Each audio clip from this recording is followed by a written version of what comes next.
I was stuck at 6 million for 3 years. I created a product that is twice as expensive as my previous product. It's very unrealistic that you're going to have one person in who's skilled at all these things. These are all individual jobs. So, Tim, very excited to have you on the show. You are one of the most energized people that I've talked to in a long time. You have an incredible business. And so I would love for you to tell the audience a little bit about yourself and how we got here.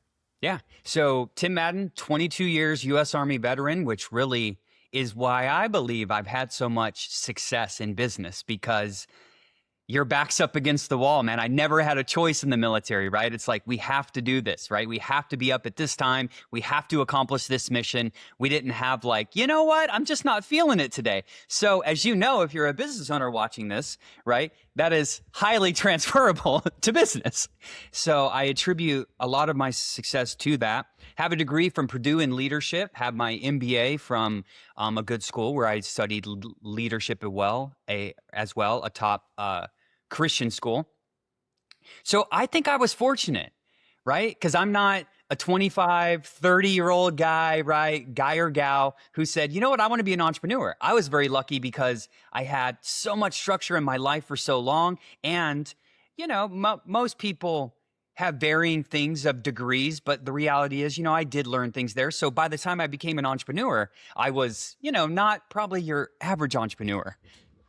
So Yeah.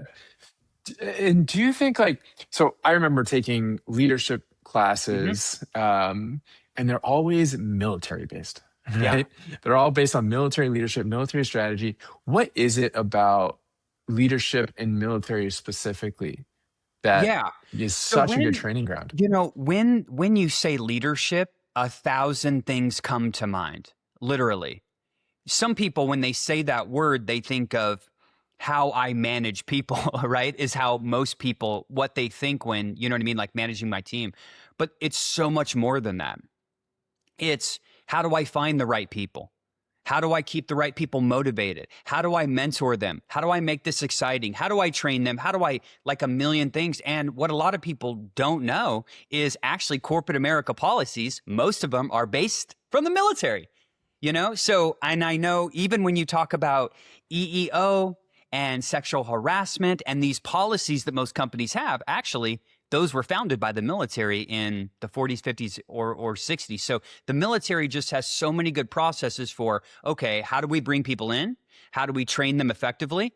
How do we create the manuals, you know, so they know what to do? How do we create a positive environment?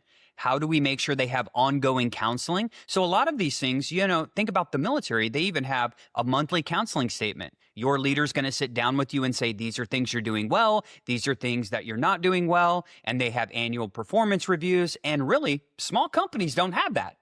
Mid-sized companies typically don't have that. You typically don't get that until the mid to large or the large, right? And yeah, and because I also came from the corporate world, so we had a lot of leadership training, right? Yeah. But again, from the military. And so do you think that it's got something to do with, I mean, in the military, lives are at stake, you know? And so like, does that just force an environment where its leadership is lead people or die, essentially? Yes. And it's kind of like what Nick Saban says, the all-time, you know, greatest, one of the best football coaches. He says, you know, most people train until they get it right, like one time or a couple times. Okay, we trained, we're good, you know? He was like, we train until we can't get it wrong. So when you just talk about training that we do in the military, man, we train so much before we mobilize and go to combat. We do the same thing 1,000 times. We are all done, right? We're done. We're like, guys, we know this stuff, right? They're like, great, do it again. Great, do it again. Because if you think about it, if you're on a live if you're in combat right now and something happens, you want to have done this so many times that you're, you know, it's just second nature to take over. For instance, right? You're driving on a convoy. Your unit gets shot at. You want everyone, now's not the time to be, hey, time out. We don't have the best plan. It's right. Hey, bullets are flying. So what do? You dismount. You immediately return fire. right? That's step one. Your buddy shot, you do not stop and just, oh, no, step one, get out, return fire, right? That's just step Yeah. one. So it's like, does everyone understand, right? Step two, now, we can call for help and help somebody. But we train these situations so many times where in corporate America, what do? They train you once. It's like you get onboarding, right? It's like, okay, we've seen you do it one time. Good luck. Now you can do it a million times. And that's just not how humans learn. It's just not. Humans learn through repetition, right? So the Mm. military is just leaps and bounds. When you talk about training people, next level training. When you talk about holding people accountable, when you talk about what most companies don't talk about, mission, vision, and values, like, hey, this is our mission. This is what we stand for. And this is where we're headed. You want to get people excited, man. Tell them what the mission is. Make sure you attract the right people who share the same values as you and tell them where you're going. Most founders can't do that. They're like, what do you do? I'm in staffing. Like, bro, no elite person is going to join your organization, right? So they're like, hey, what is your mission? Our mission is to develop, inspire, and and do this. Hey, here's what we stand for, Here's where we're going. We're going to be beating out of those Fortune 500 companies. Here's how we're going to do it. Here's our 10-year vision. Like, man, you want to get people excited, man, right? So that's why we steal people from other organizations all the time. I'm proud to say we just took one person from Challenger, Gray, and Christmas, which is one of the top, organizations in our space, right? And now we're taking one of their friends. And it's just great, man, because it's not like we're trying to steal, but you know what I mean? It's like they found us online and they're like, they see what we're doing. And, every founder and business owner struggles with finding good people. Hey, man, when you're putting yourself out there, letting people know what your mission is, what you stand for, and where you're going. Look, high performers want that, man. High performers want people to be serious. Think about all these Yeah. NBA teams, right? Dude, the New York Knicks, they were freaking serious, right? They're a serious team. They aren't going to let someone who's not serious about success onto their team, right? It's impossible. Interesting. I mean, so you have first, you have a very successful business, right? And to give you context, like maybe give folks a little Yeah. context on whatever stats you're willing to share to Yeah, get the sure. business. But the reason I say that is you think about business very differently because of the military. And so I'd love to like get some of those Yeah. tidbits on how you Oh, run your yeah. I business got a great differently one for you. because of your military. Yeah. One Anyway, example is we are going to battle.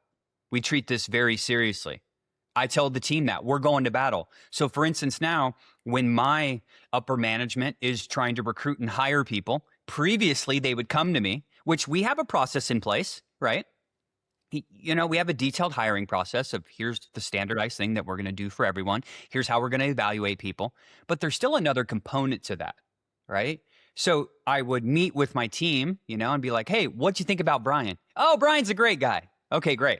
How's his technical aptitude? How are all these things? Oh, yeah, they're great. They're great. I'm like, guys, we are going to battle, right? Is Brian coming with us? Right? Is Brian patching you up when we're on a mission and you get freaking shot? Are you trusting this person to pay attention, to have your back, to patch you up, to call for help, to return fire?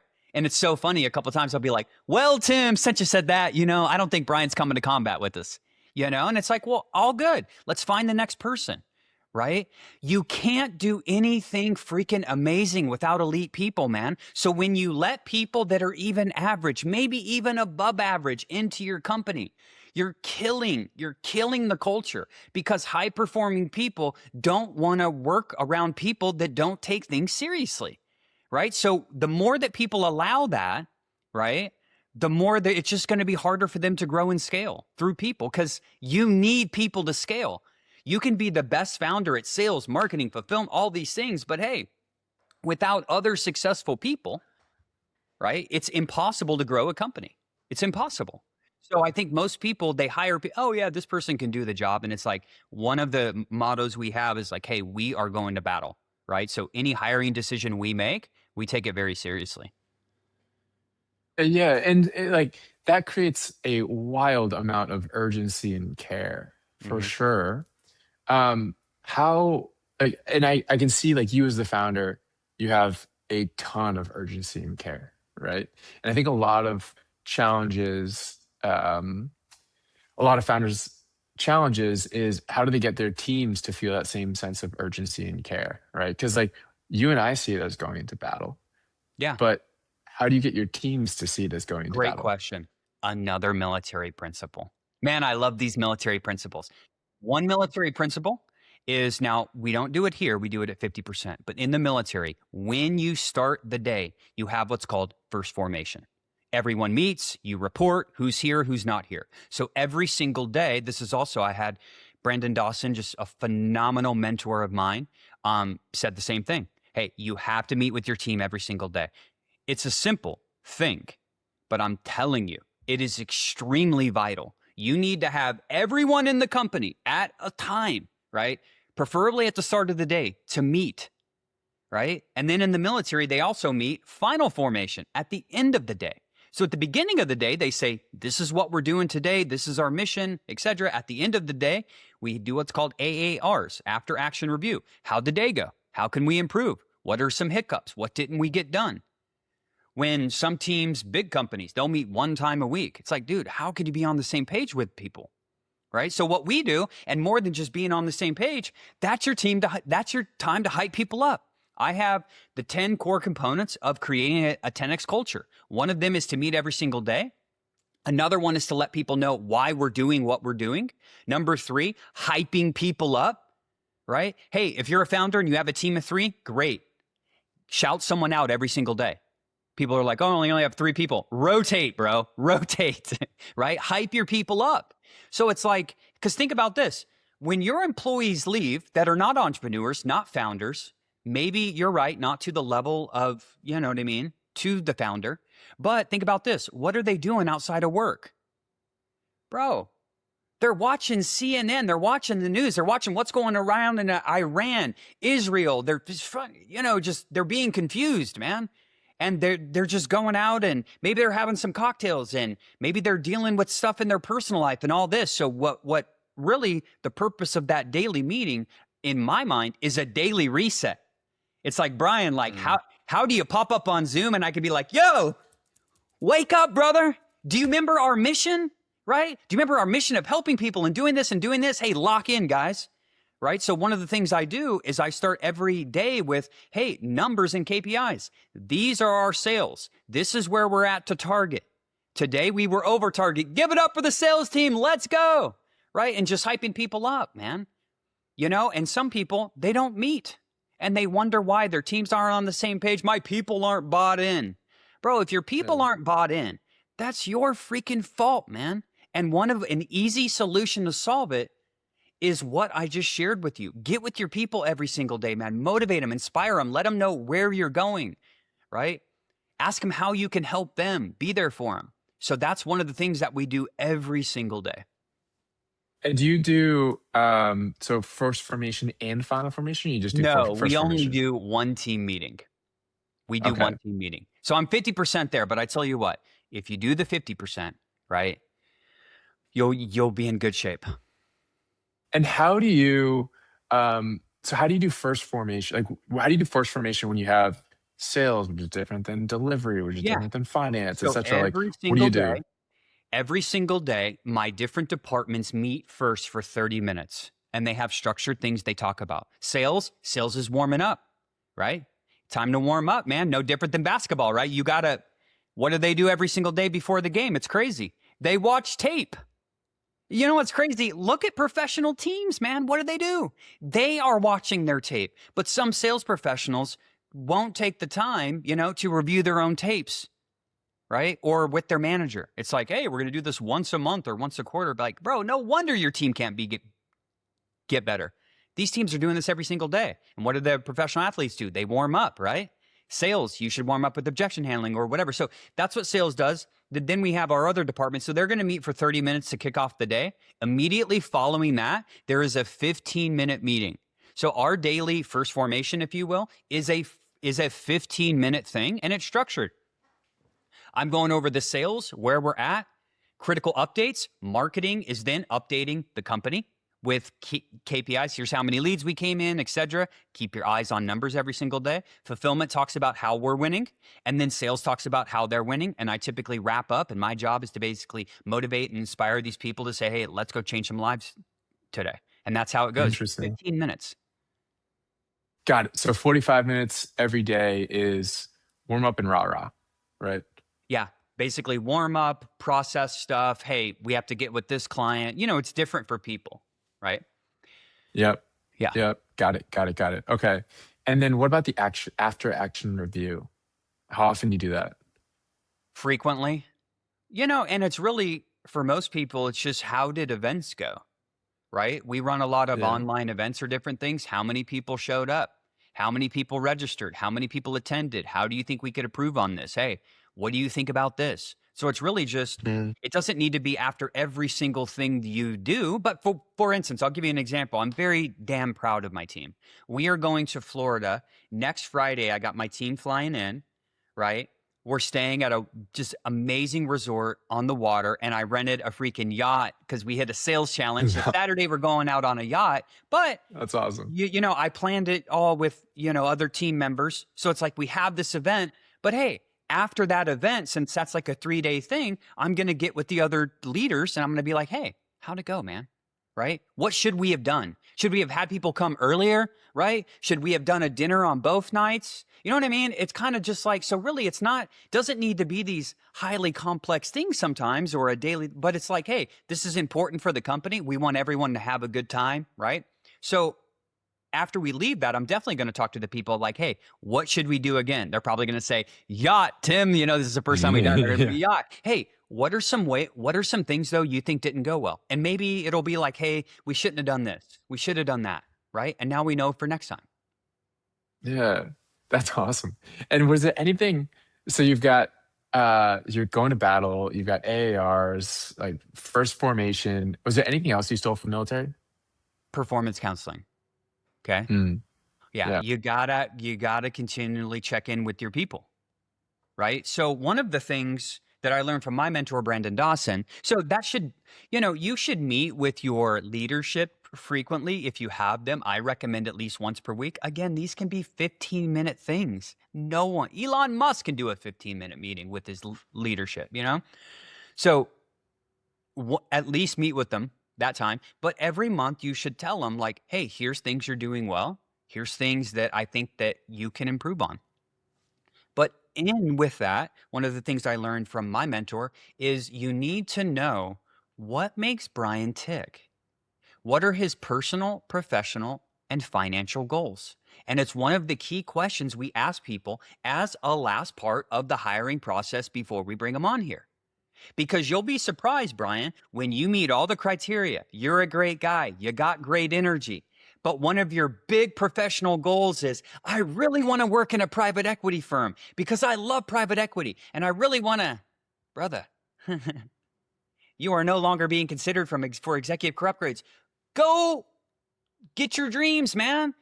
Go work at a freaking private equity company, right? You don't need to be here, right? Like go after. So one of the things we do, and I tell you what, we aren't hiring people that don't have goals, right? That's a key indicator for us. So it's like, I want to make sure as we bring people on after the first 90 days, we go over what is your personal, professional, and financial goals? Because here's why.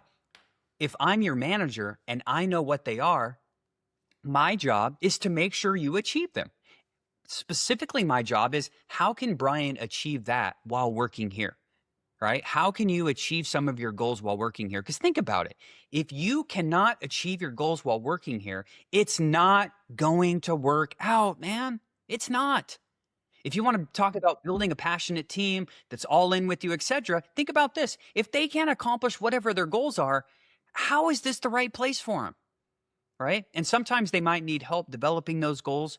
But that's one thing too, that they put in the military. Every quarter, they say at the bottom, what would you like to do next in the military? Because you get promoted, you move on, you do different things. So you always have to say, hey, I'd love to be a recruiter next. I want to be a drill sergeant. I want to be a company commander. And you talk through that. So the military just hits like the professional goals, right? But we hit like personal goals as well. Because personal goals is how I'm going to connect with you, right? Because Yeah. it matters when you take a human interest in somebody. If I know you're training for a marathon and I manage you, man, on my weekly one-on-ones or whatever, Brian, how's it going?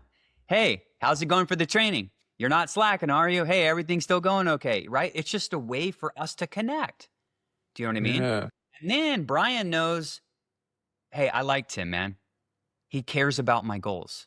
He cares about my professional goals. He pushes me. He knows I want to he knows I want to buy a house. So he's continually making sure I'm saving a little bit of money, you know what I mean? So I can hit that dream. Because I tell you what, if you want people to work harder for you, if you want people to be sold on your mission, bro, you better know what their freaking goals are. I mean, it's kind of common sense, right? But nowhere is this talked about ever, especially in smaller founder led organizations. And it's like, bro, you want to build an elite force? You don't even know what your freaking people's goals are, man? This is crazy.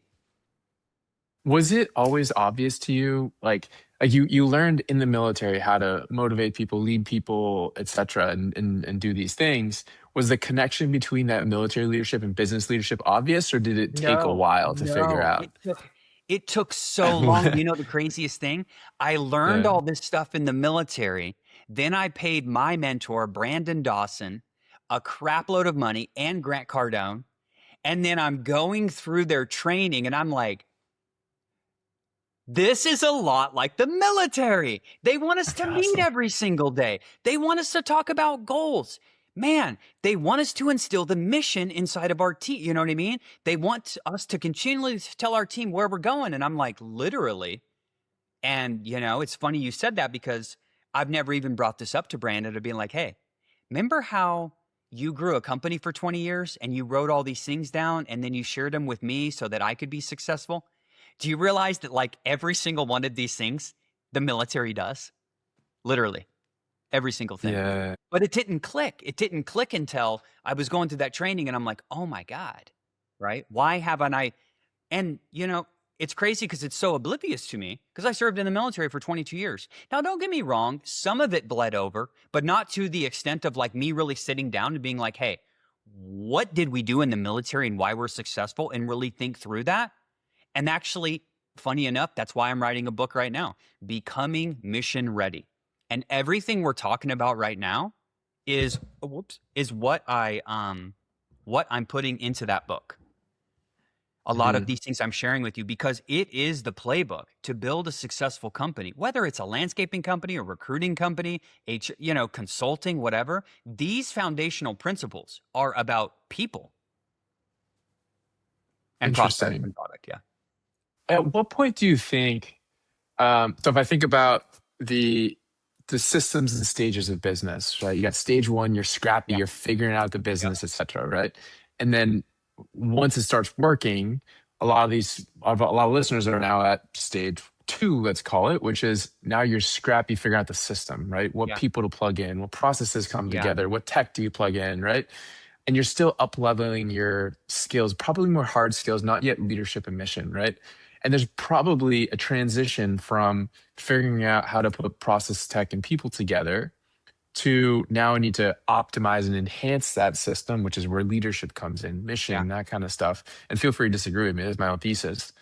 Um, how do you know you're switching to that transition where where leadership starts to become more important, mission starts to become more important? Like at what point does that start to Yeah. really be mission What I critical? was No pun taught intended. by Brandon Dawson was 0 to 1 million. It's like, hey, man, don't overcomplicate it. You need a product and you have to sell it to people and do Yeah. that until you're doing 1 million, right? Okay, great. Yeah. Um, and then, you know, probably to 8 million after that is you're right, all of the processes. Because you're going to have to bring in more people. So you need those proper processes, systems in place. But then you're right. There comes to a point to where the founder, okay, cannot manage everybody. That's actually where I struggled at in business until probably 6 to 9 months ago. I was stuck at that 1 to 8 million, right? I was specifically me, I was stuck at 6 million for 3 years because I had all the processes in place, but really above 8 million, it's leadership. It's having the right leaders in place. It's impossible. You can't do everything as the founder. There's only that many times in the day. And the problem was I was trying to just do everything and be that. And I was just spread way too thin. And I was just trying to do everything. And that's where I kind of plateaued when finally, once I got the right leaders in place, I 3X'd. 3X. No way. Yep. Interesting. Yep. Let's talk about that. So at 6 to 8, right? What was that pain? What was the like what got you so stuck? Like how does someone listening who also feels stuck, like what symptoms are we looking for here? That's Yes. a leadership So problem. my specific problem is I had a product or offering that worked great until we brought on more people and more systems. And then that product or offering could not scale the organization. So you need a Hmm. product that's able to scale. So what I did is I created a product that is twice as expensive as my previous product, and I made it so freaking irresistible that 90% of my customers now buy it. Yeah. So everyone will tell you it's the most simplest thing, right? But if you're trying to get by being the lowest cost person or the average market, listen, you want to be, right? The more margin you have, the easier it is to scale, right? I'm coaching and there's a great book on this called The Science of Scaling by Dr. Benjamin Hardy. And I coach a young man who is 20 years old, owns a landscaping company in Dallas, Texas. We started partnering together. He was doing $30,000 a month. Now I'm proud to say we're going to do $200,000 a month within 12 months. So 12 months right now, we're going to do $200,000 this month in landscaping. And one of the things was, it's common sense, but not right. He has all these leads flowing in. Some jobs are $4,000 to $8,000. Some jobs are 20,000. Some jobs are 30,000. Right? But we're doing all these jobs, and when the big jobs come, it's like, damn. And I was like, hey, what if we stop just doing those other jobs? Right? Like the margins are low, right? They're just really not worth our time. Are we making money? Yes. Was I making money? Yes. But hey, how could we just step up and get more of these leads, get more of the better, you know what I mean? The better projects. So I would, you know, have everyone just kind of think right now and say, hey, listen, what are you doing? How are more people able to charge more? What does their offer look like? How could you just focus on those things? We all have products and services that is like, man, I wish I could get more of those. But now let me go back to doing all these jobs. And I know that's true because here's why. I have a buddy, I'm in a group called Vistage, and it's for CEOs. There's chapters in all the big cities. So I'm in the Nashville chapter. There's 15 other CEOs. And one of the CEOs had a landscaping company for 20 years. He would do everything, specifically backyards, right? So he would do like pools and different things for people, like really make your backyard an oasis. He was doing all these small projects and he was burning out his team. 20 years. He recently said, he read the book, The Science of Scaling. He said, I am not taking another job under $100,000. I'm not doing it. What? And he turned all of his business away. And I'm telling you now, he is freaking crushing it, man. He figured out how to get more high quality people.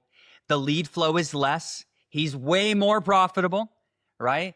And his life could never be better because, hey, if you sell a cheap product, no matter cheap, like say you're a recruitment firm and you're trying to sell direct hire deals at 10% or 13, you're always going to be competing on price, right? How can you make your offering? How can you only work with clients that will pay a premium amount? And I would encourage you, it's not the easiest thing to do, but figure that out. Because once I doubled, as you can imagine, $6 million on X offer, but now I just doubled my offer, right? And provide more service to them. It's becoming tremendously easier to stay profitable, right? Tremendously easier to hire the right people, because that's another thing too that we haven't talked about yet. Everyone's like, you get what you pay for, man. You get what you pay for. Okay. Do you want a sales The leader that you pay $100,000 or do you want a sales leader that you pay $300,000? I guarantee you, you want a sales leader that you pay $300,000. You want a marketing leader that you pay multiple six figures. These companies are out there trying to hire someone to run their marketing department for $70,000 to $80,000, and I'm like, bro, it just doesn't work, right? the So that's the biggest thing for me. So basically, by by creating another offer, right, and making it irresistible to allow more cash flow, then I was like, let's hire the best people. Now that's what I want to do. Dude, we need to hire the best people that we possibly can. And we could talk about someone I'm hiring right now, and I'm joking too. And I'm like, I want to pay people the most money now. I want to be like, you come from a Fortune 500 company. You've done this. You've done this. Hey, we would love to pay you a lot of money to come over here and help us. Right? That's the position you interesting. really want to be in. Okay, this was gold. Let's go back to when you were stuck 6 to 8, right? And you said, "Hey, I got to double 2x the um 2x the price."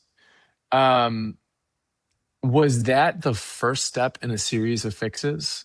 Right? Because it sounds like that freed you up to get margin to hire better. Like, what was the series of events? Yeah, it was Alex Hormozy. I saw a video of him, and there was a guy at Acquisition Workshop in Vegas, right? And he had a business, he had the exact same business as mine. And he says, I'm a $6 million business. I'm doing this right now, right? But I want to do all these other things. That was my story too. Okay. I wanted to do all these other things, like other product lines. And Alex Hormozy's like, can you scale the current one? And the guy's like, I'm running into issues. He was like, listen, man, you have to figure that out first. Stop doing all that other stuff and figure out, how do you double your prices? And I was like, well, number one, if you're watching this, you immediately say, that's impossible, right? It's impossible. I was like, dude, I just can't do it. And I was like sitting there and I was like, what could I do? And then fortunately, we have Claude.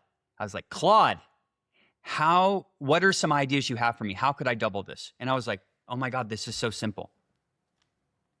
Right. And then I wrote a new offer and then brought it to market. And it's actually one that the customers wanted in the first place too.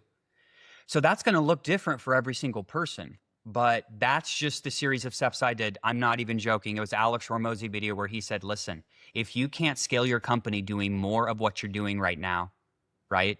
He was like, stop. You have to figure that out, right? Because you want to get into a place where you just pour in more leads, right? That, it's scalable. And if you're running into scalable problems, you have to figure that out. Interesting.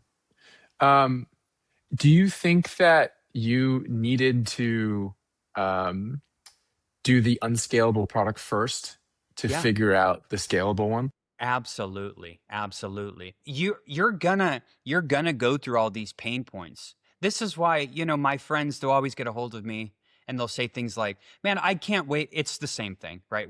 If you're a founder, you have friends in the space that say, I just can't wait till I get to $100,000 a month. I can't wait till I get to $250,000 a month. I can't, and it's always the next thing, right? Half a Uh, million. Oh my God, I can't wait till I do my first million. And I'm like, dude, you realize more challenges come, man. People don't realize this. Like, shit gets harder. Okay? It doesn't become easier when you just, you know what I mean? Because what I love about my mentor, he was on a call one day joke, and there was a lot of founders on that call. And he was talking about the mishaps of business. And he was like, guys, he was talking about people were complaining about his team, right? He was like, he joked. He was like, of course we're going to have problems with our team. They're people, man, right? Anytime you have people, right, you are going to have problems. You're going to have problems with people having problems with other people that's on your team, people having problems with clients, it's like, so it's like as you scale, it's inevitable that you're going to run into simply more problems. So I would encourage you, whether you're at $50,000 a month or $200,000 a month, or you're trying to aim for your first $1 million, dude, just savor where you're at. Like, just be proud of where you're at and proud of where you're going. Because I will tell you, it gets more difficult as you scale, right? And there's just more things to figure out. what surprised you about like difficulties later on? Well, man, there's just levels, you know? Well, now it's like, for instance, in our business, right? We're getting to a part now where, you know, as you get bigger, you know, IRS is like, hey, we're going to come and audit your business, right? I mean, think about it. They aren't going to audit. IRS ain't going to come after you when you're a $1 million business. It costs too much money just to send out a guy to collect a little bit of paper from you, right? When's the IRS going to come after you? 10 mil, 30 mil, 50 mil, 100 mil. I'm sure you can assume, right? Right? When are you going to have more likelihood of being sued by one of your customers or something? Dude, as you continue to scale, because you're simply what? You're simply in front of more people, right? So one of the things is just how can you make sure your company is properly protected? When you start your business, right? Most companies don't have, you know, do you have a cyber insurance policy? Do you have a policy right now where if your employee sues you, do you have professional liability? Do you have general liability? You know, founders with 10 employees, 20 employees, typically, you know, unless it's mandated to work with the client, they likely don't have general liability or something, right? How's your books? How's your employment agreements? How's your contractor agreements? You know what I mean? Are you using Hmm. E-Verify? So now it's like, hey, really what I'm really focused on right now is just compliance, right? One of the Yeah. big things that you don't think about that when you're, you know what I mean? When you're just getting started, you're worried about, hey, how do I sell something? How do I get to $1 million a year? So it's just, you know, different things. Interesting. Interesting. Okay. And so the order of events for you was you're like, hey, my product is stuck, for lack of better terms. I'm stuck at 6 million a year. The fix is 2xing the price and figuring out an offer that's amazing. Now you have all this margin, you can reinvest in people. And was that when, after you made the bigger investment in people, is that when you started to emphasize leadership more, or was it before? I was, well, this will help a lot of people because I try to, you know, I've never scaled a large company before. No one who's scaled a large company before has done it before. You know, it's like it's your first time. And I've had mentors. One of my challenges was, here's what I'll go through my challenge. My challenge for 3 years was I would get a sales leader in. I would think they could be successful. I'd step out of sales a little bit. Over 90 days, sales would start to go down. I'd have to come back in, release that person, and then do it again 6 to 9 months later, hire someone else to try it again. That happened 3 times. And then I finally got to the point where for me, I realized, okay, I'm asking one person to do 6 things. Okay. There are very different skill requirements for a sales leader who is great at hiring people, great at developing people, great at metrics, great at coaching, advising, CRM. It's like, so really, I was like, okay, I know the problem. I was trying to have one person do the job of 4 people. New thing. Hey, you're going to be our sales trainer. You're going to be the person who manages people. You're going to be the person who manages the BDR team. That's like one person's job. And you're going to be the person who manages the CRM. So it was a significant investment. But I finally realized, because I was talking to my mentor, he was like, bro, you're having one person try to do 5 things. It's very unrealistic that you're going to have one person in who's skilled at all these things. Plus, he's like, these are all individual jobs. No wonder it's been turning over. So that was my problem, right? I thought one person, because I was doing it before, but really I was kind of doing it half-assed, but it was just working out probably because my energy and like being directly with the team every single day. And when the founder kind of stepped out of that, right? So that's the problem I dealt with. So once I got that higher level offer, I was like, okay, we cash flowing now. Boom, boom, boom, boom, boom, 3x revenue. And now stuff And is flowing so smooth. yeah, in that example, right? I think a lot of um, so founders will step in, and founder by definition is like I'm good at everything, not great at any one thing, right? Like Yeah. I can like drive the whole thing. Your sales, you jump in, sales go up. You put in that salesperson, sales go down, right? Um, and so I imagine you must have thought, wait, why can't I just hire another me to step in there and do that thing if I can pay more money to have that person, right? Was that something that, because there's two options, right? One is like, can I find someone who can drive this whole thing myself, or do I break it into five Think about parts? this. You can't Yeah, find someone just like you because here's why. They own a business, brother. I know that's It's just the reality. It's the reality, right? So another easy example to think about is marketing. Most people, hire a marketing agency that runs ads for them and then they're upset at them. When in reality, think about this. Most marketing companies, they're media buyers. So if you know a little bit about digital marketing, they're buying media for you and maybe they'll help you on the creative. But when you think of marketing, guys, ladies and gentlemen, I hate to tell you, that's 15 jobs. Okay. There is a copywriter, funnel and tracking conversion. Who's building the funnel? There's like, man. And most people think I'm going to hire one marketing person who's going to build me the best funnel, set everything like it's impossible. So that's another thing as well, right? Is like having a video guy, a creative team, a marketing. There's just so many things. And as you're kind of a getting started entrepreneur, maybe inside your first 5 years, right? You think you're going to hire one person who's going to do everything. It's just not realistic, right? That's why it's like, I had a fulfillment team. I'd have the fulfillment team also do customer success stuff. Well, you can't have the fulfillment team that's trying to hype people up, service customers and everything, deal with people that are absolutely not happy with the service because you're going to get that because you deal with people, right? So it's like these are just things you learn after time that that's why you need to find a way to enhance your service to have more profits so you can start reinvesting in these different things. And here's another thing. You can't do everything at once, right? You can't hire yeah. all the great salespeople that you need, management, all the great client management stuff, all the great marketing, and it's impossible. So it's kind of like, you got to do it in phases. But How did you handle? Because it's like, so back to our favorite Alex Hormozy, right? In the 1 to 5 range, he calls out the swamp, right? Where you just can't afford all these individual nuances, niches, right? And so imagine you're in the swamp, because most of the listeners are in that swamp. Um, and you don't have the margin to individually have a fulfillment team separate from a customer success team and five different individual roles within sales, right? yeah. All that kind of stuff. How did you handle that balance? What did you do for the swamp? Well, fortunately, I I'm a founder that can sell a vision to people, attract people, and get them into my organization, right? So I have that gift because, just like Alex Ramosi says, there's a talent gap. You're paying it anyway, right? If you don't have that good person and you're paying it anyway. So you just have to figure out, how do I get that person in? Maybe it's through stock, maybe it's shadow stock, right? Maybe it's, hey, you're going to have to figure out that compensation piece, right? And hey, it's not easy. It's not easy. If you're an average founder out there that can't get people hyped about your mission, right?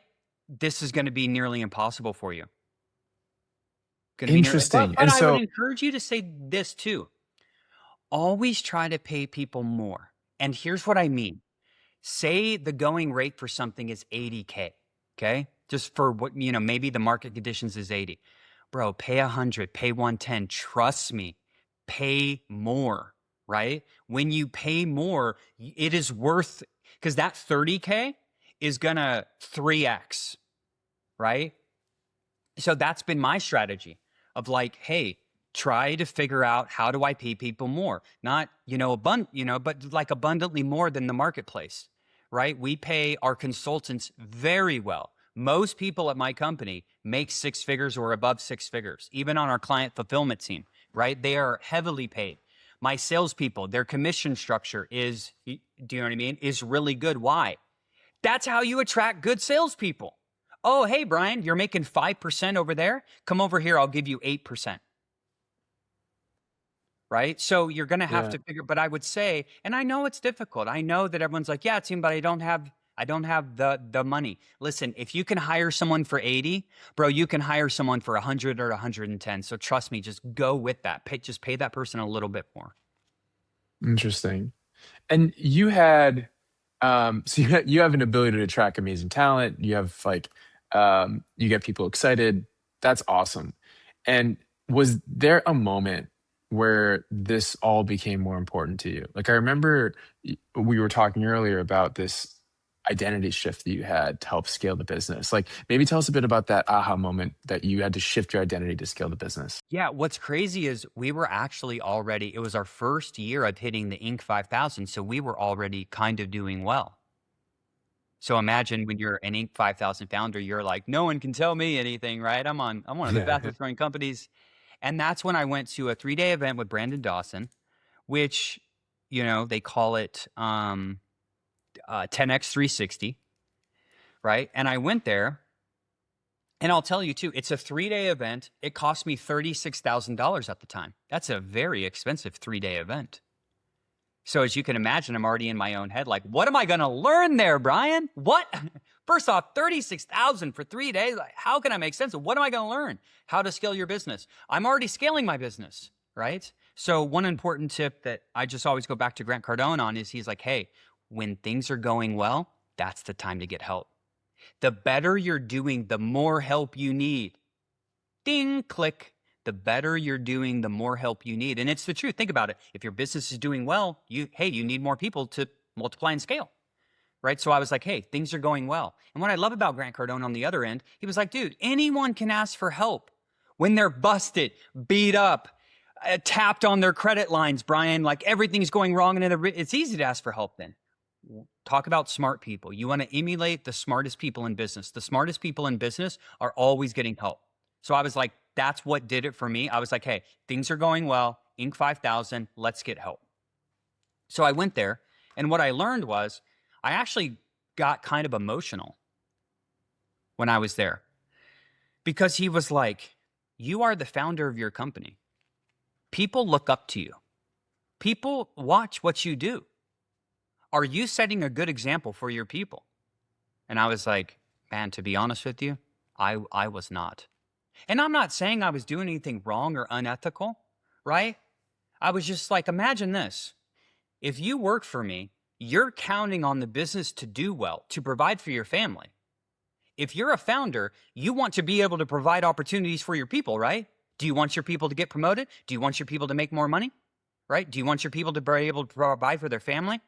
Do you want your people to have a safe place to work? Do you want your people to have a happy place to work so that they go home and they're happy with their family? Because I tell you what, if you have a bunch of people that are frustrated at your freaking job, what do you think's happening when they go home? We've all worked a job we hate before. It sucks, man. It's like, imagine you're getting beat up at work. It's frustrating. It's stressful. Now you're going home trying to put on a happy face. Dude, that's Yeah. not the way life works. So you take that with you. So really I was like, man, I'm letting all my people down, right? And here's things I was doing, right? I was drinking a couple times. There's nothing wrong with drinking, man. But here's the thing. If you are the founder, you are a role model for your people. Okay? I was a military guy for 22 years. I chewed tobacco, right? So I would, during all my team meetings, right? I chewed tobacco for Yeah. 22 years, right? Yeah. Brandon Doss was like, what in the hell are you doing? I would show up to a team meeting wearing the Grunt Style t-shirt. I love Grunt Style. He was like, bro, you work with businesses and owners. Put on a suit, dude. Put on a nice button-up shirt. At a minimum, throw on a tie. He was like, this is how people see you. So it wasn't one thing, but it was like, he basically said this, who do you want to become? And I was like, I want to be $100 million, a 9-figure CEO. He was like, what do you think that person is doing every single day? What are you not doing? And what do you think some of the things you're doing to sabotage yourself? I would ask everyone to sit down and ask themselves this question, because immediately then I was like, I tell you what, I bet you a 9-figure CEO is serious about winning. I bet you a 9-figure CEO is freaking serious about going to battle every single day in the marketplace. I bet you he take care of himself. I bet you he makes sure he takes care of his people. I bet you he makes sure he's stern but fair, right? And he wants to lift people up. I'm sure he wants to push people to their true potential. He probably wants to know about their goals. And I could go on and on. He probably doesn't drink a lot. He probably doesn't chew tobacco in front of his team. And I could go on and on and on. And I was like, shit, man. So what do you know? New thing. Hey, man, Interesting. I ain't drinking for a year. I'm quitting chewing Interesting. tobacco. I've been tobacco free now for 3 years. which I'm very proud of. I chewed the military for 22 years. And then one day I was just like, bro, I'm done. I'm not doing this no more. So the problem Interesting. is to scale your company, man.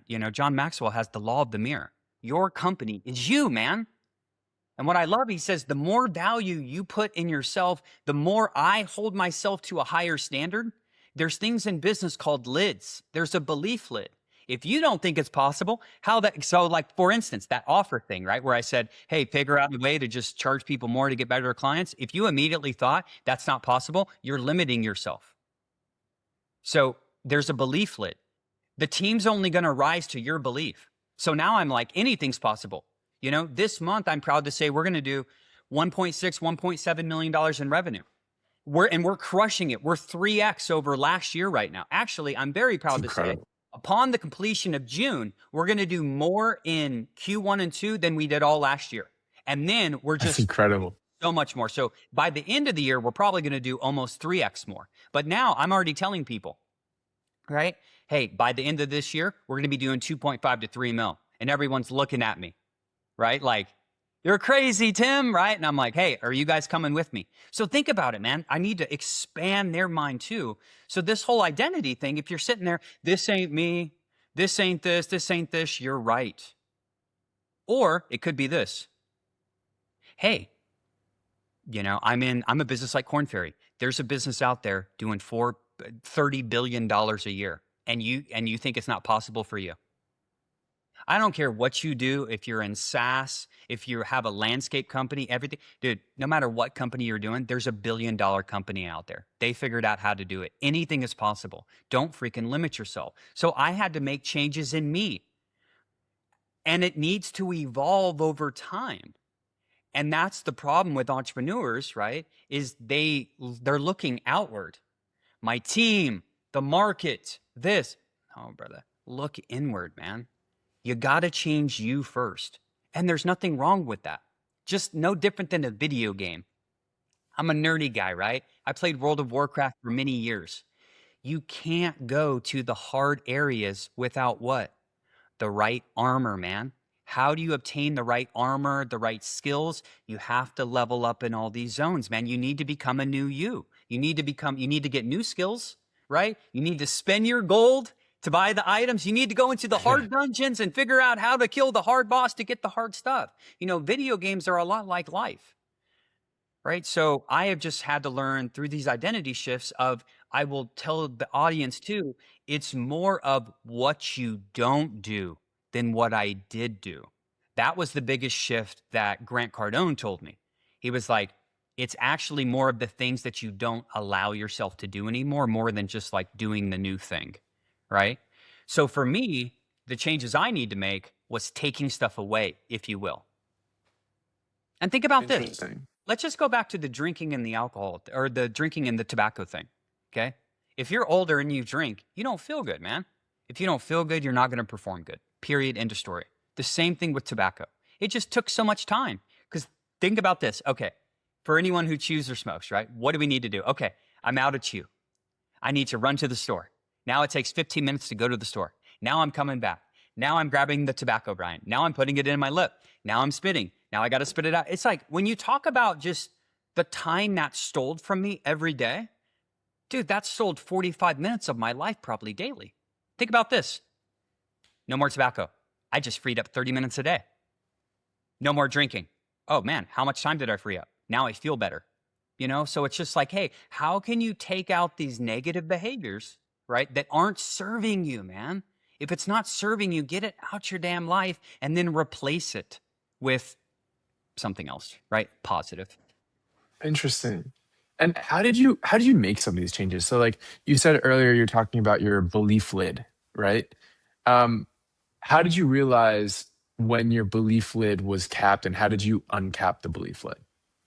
Yeah, And just maybe make define that a little bit. look at other people, right? Other people have went through your journey. So if you don't think, for instance, everyone, it's funny, I follow this guy, Cole Gordon, right? He owns a sales training agency. And it was the same thing where he was like, he does the recruiting and they do well. I think they do like 30 to 50 mil and things are great. And he hired a top coach. I can't remember. I think it was Hormozy. And he was like, I just can't do this recruiting thing. And it's getting harder. And then it just goes to show you, if we're in recruiting, we're like, guys, do you know how many companies that are 9 figures or 10 figures that just do recruiting? Like, dude, there's so many, right? They have. So what do you mean you can't do it because of whatever market? Right? So it's like sometimes you have to find people that have already done it. So find a company, find a person, right? And just you have to believe it's possible. That's really step Yeah. one. And there's nothing more than just, yeah, well, so I guess step one, hey, step one, make a commitment that you're going to do it. Step two, find evidence. I'll give you an example. I worked with a lot of people in corporate America, a lot of founders and owners too. I hear all the time, I'll work with the CFO, and he was like, "Man, I can't get another job. Tim, I'm looking for my next opportunity right now, Tim, but I don't have my CPA. I don't have my CPA. I don't have my CPA." I said, "John, how many CFOs right now?" Well, funny enough, John is a CFO already right now, but he's saying he can't get another CPA. I was like, "Hey, how many people on average do you think actually have a CPA designation?" "I don't know, man. All of them, man. I just got lucky. I got lucky." Evidence, right? Dude, less than 15% of CFOs, even at major Fortune 500 companies, have a CPA designation. So really, it's like, where is the evidence, right, that you can't do something when other people have done it? Yeah, interesting. Yeah. Because think about this. No matter what you're selling, do you not think there's people out there selling a very similar product at 1.5 to 2x the cost? Guys, Yeah, for sure. we buy water for 99 cents, and sometimes we buy a liquid death for more.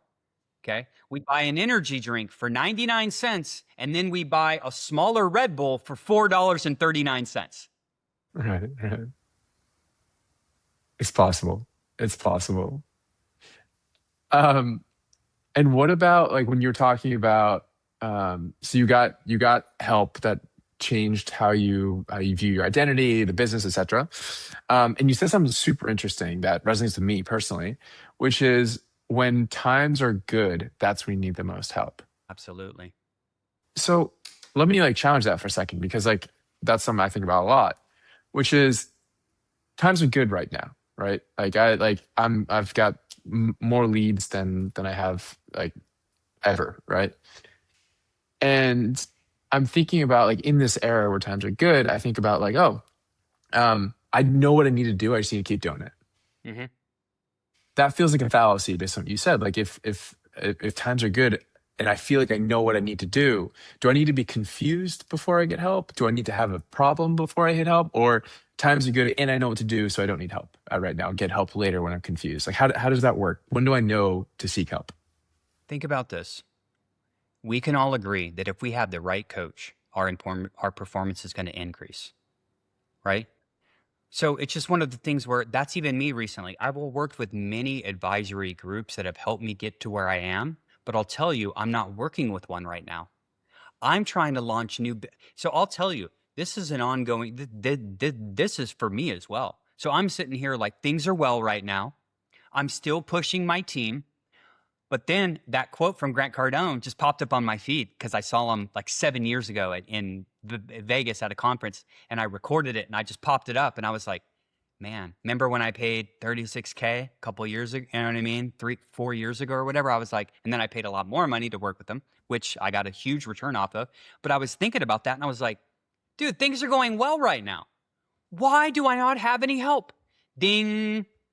What advisory company am I looking for right now? So right now I'm looking for an advisory company. I made a top list of 3. I'm interviewing right now because I'm like, dude, if things are going well, that's when you freaking turn the gasoline on, bro. Like when the fire's going, bro, just chunk the gasoline on, right?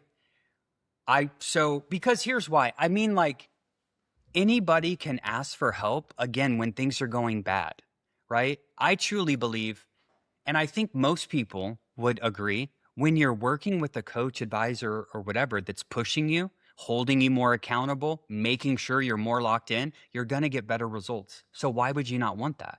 But I would also say this. First, you really need to evaluate your own goals. Everyone has different goals. You could be watching this and maybe your goal is maybe you're making $500,000 a year and it's just you as a solo employee and you want to, backpack around South America and stuff. Bro, there's nothing wrong with that. But if you're trying to scale your business and be serious, I would always be continually searching for help. So I would say number one, like, what are your long-term goals? Not everyone's long-term goal is to build a 9-figure company and do a big exit, and that's absolutely okay. Everyone has different goals. You should be proud of the goals that you have, and you should not give two shits of what other people think about your goals. Right? But I would say if you're committed to scaling your business, you should always be working with people that are subject matter experts in that field because they will help you get there just tremendously faster. And what I know about that, because I got to sit on sitting with Dr. Benjamin Hardy on the science of scaling, and just telling you, with belief, like, he started a company, okay, 0 to 2 years, $11 million annual ARR, just recurring revenue inside 24 months, because he prioritizes. He went into his business, but he helps other people go into their business and basically says, what is the highest leverage point you could possibly have in your industry, right? Let's crank that up, because a lot of people just do different things, right? So it's like when you get around people that are doing that, they're like, and you don't know what you don't know. Imagine someone coming in that's already been, I wish I could find me in 10 years right now, right? Holy crap. Imagine him coming in right now and being like, Tim, listen to me. All we're going to do is your attention's right here. We're going to put your attention on this for the next 12 months. Then we're going to do this. Then we're going to do this. It probably 5X my business. Like, let's be honest, right?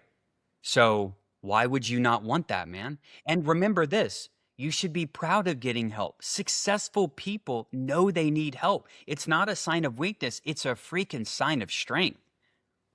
And I'm proud to call all these people my coaches and mentors that have helped me. I'm very proud. Interesting. And how do you, especially because like when times are bad, the problem's obvious, right? I have this problem, that's why times are bad. When times are good, the problem's not as obvious, right? How do you know who to go to help to, right? Like what field to go, what problem to solve, who to go after? Very easy. Track record of success, man. Try to get someone as close to, I don't know what your problems and challenges are, but if the problem is obvious, who out there in your industry has solved that problem and has a long track record of verifiable evidence? Unfortunately, there's a lot of BS people out there. So get your right, but you should work with someone that has a good brand, that has helped people just like you, right? And that's what you should look for. Have you helped people just like me with these issues? If you don't even know what your problems are, you need some type of advisory firm to come in, like Cardone Ventures did with me, because here's what they did. They went through all areas of my business, and they basically said, we know that this is what it takes to have a 9-figure business. You need these things. Now, for the next 6 months, we're going to go down through everyone and just find what you don't have, right? Most people don't have a documented follow-up process or a documented sales process. Documented. Right? They don't have a sales script. What are they doing after? When the client says this, they don't have this 15-point system, and they wonder why they're struggling at sales. And it's like, hey, you don't have this, right? Interesting. And so in your case, it was, hey, audit my whole process end to end. Once it's audited, find the problems, then crank it. So the audit process to find the problems first. Because absolutely, yes. Because it's not, here's the thing with business that a lot of people don't know. None of these things I learned from Grant Cardone, Brandon Dawson, or my mentors are really like earth-shattering things. They're all actually pretty common sense. Here's the problem. To grow a 9-figure company, it's 1,000 things that are common sense, and you're not doing 992 of them, right? Like, for instance, I said, hey, you should meet with your people every single day and hype them up. Yeah, man, I should probably do that. I should probably figure out hey, you should probably tell your team what your mission is and what your company stands for and where your company's going. Yeah.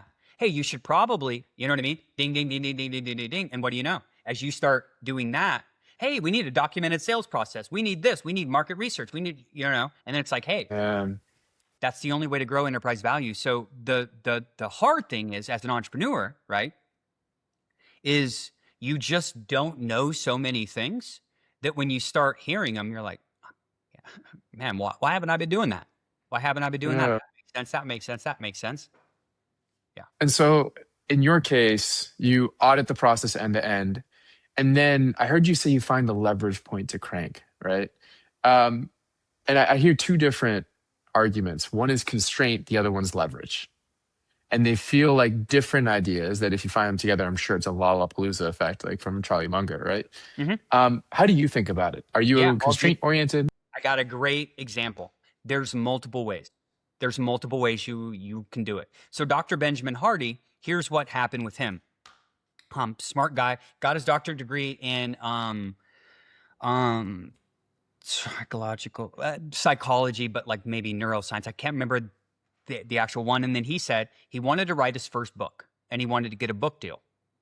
And he went to all these publishers, all these people. He wanted to get to someone to get him to pay $100,000 for his first book. Everyone said, bro, you're crazy, right? They're like, how do you do this? Okay, you need 3 million followers on Instagram, right? You need this, you need this, you need this. And he was like, I'm not doing that, right? No, I'm not doing that. Because he's, love him or hate him, he's just against kind of, you know what I mean? He didn't want to do all this stuff on social media. So basically they were like, you need to do all these things. Like you have to do one. And he was like, no, I don't like these answers. And he kept going and he kept going and he kept searching because he wanted to find the easiest path for him to get that. And for him, it wasn't social media. It wasn't these other avenues until someone said, hey, if you had 100,000 email subscribers that were engaged, you could probably get a book deal where they paid you that.